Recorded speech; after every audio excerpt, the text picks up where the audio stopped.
ভাৰতীয় চলচ্চিত্ৰ জগতৰ ইতিহাসত যিসকল অভিনেতাই নিজৰ সুঠাম দেহ, শক্তিশালী সংলাপ আৰু স্বাভাৱিক অভিনয় শৈলীৰে দৰ্শকৰ হৃদয়ত চিৰস্থায়ী আসন গঢ়ি তুলিবলৈ সক্ষম হৈছে, তাৰ ভিতৰত ধৰ্মেন্দ্ৰ অন্যতম।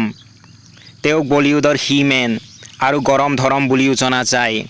প্ৰায় 6 দশকৰো অধিক সময় ধৰি তেওঁ প্ৰেমিকৰ পৰা আৰম্ভ কৰি একশ্যন হিৰোলৈকে সকলো চৰিত্ৰত দৰ্শকক মন্ত্ৰমুগ্ধ কৰি ৰাখিছিল। ধৰ্মেন্দ্ৰৰ প্ৰকৃত নাম আছিল ধৰম সিং দেউল।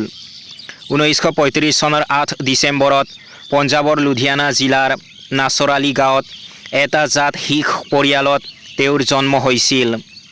তেওঁৰ পিতৃৰ নাম কেৱল কিষাণ সিং দেউল আৰু মাতৃৰ নাম সতৱন্ত কৌৰ।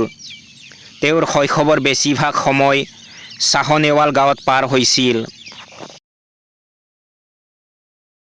ধৰ্মেন্দ্ৰৰ প্ৰাথমিক শিক্ষা লালটন কালানৰ চৰকাৰী উচ্চতৰ মাধ্যমিক বিদ্যালয়ত হৈছিল, য'ত তেওঁৰ পিতৃ প্ৰধান শিক্ষক আছিল। তেওঁ 1952 চনত ফাগুৱাৰৰ পৰা মেট্ৰিক পৰীক্ষা পাছ কৰে।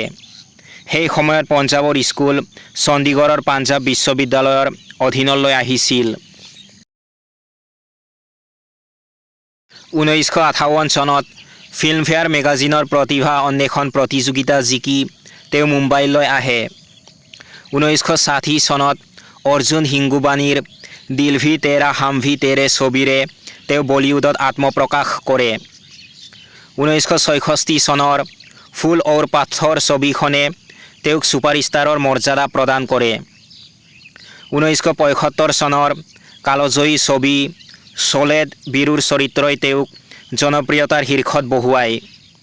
তেওঁ 300তকৈও অধিক ছবিত অভিনয় কৰিছে, যাৰ ভিতৰত সত্যকাম, চুপকে চুপকে, মেৰা গাঁও মেৰা দেশ, ধৰমবীৰ আদি উল্লেখযোগ্য। ধৰ্মেন্দ্ৰই মাত্ৰ 19 বছৰ বয়সত 1954 চনত প্ৰকাশ কৌৰৰ সৈতে প্ৰথম বিবাহপাশত আবদ্ধ হয়। তেওঁলোকৰ সন্তান ছানী দেউল, ববি দেউল, বিজিতা আৰু অজিতা। পৰৱৰ্তী সময়ত বলিউডত প্ৰতিষ্ঠা লাভ কৰাৰ পিছত তেওঁ হেমা মালিনীৰ সৈতে বিবাহপাশত আবদ্ধ হয়।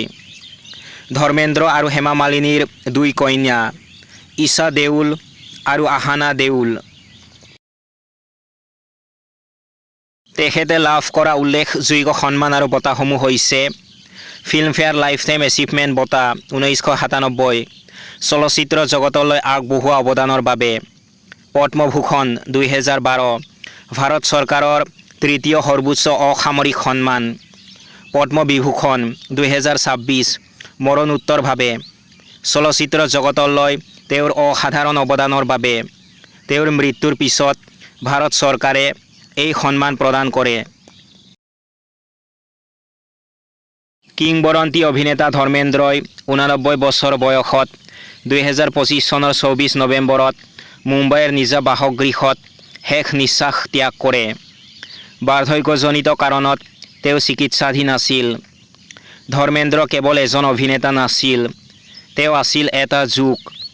পঞ্জাৱৰ মাটিৰ গোন্ধ কঢ়িয়াই অনা এজন সাধাৰণ ল'ৰাৰ পৰা বলিউডৰ হি-মেন হৈ উঠালৈকে তেওঁৰ যাত্ৰা অনুপ্ৰেৰণাদায়ক। তেওঁৰ হাঁহি, তেওঁৰ সংলাপ আৰু তেওঁৰ প্ৰেম আজিও কোটি কোটি দৰ্শকৰ হৃদয়ত জীয়াই আছে। ধৰম পাজি বলিউডৰ ইতিহাসত সদায় এগৰাকী প্ৰিয় তাৰকা হৈ থাকিব।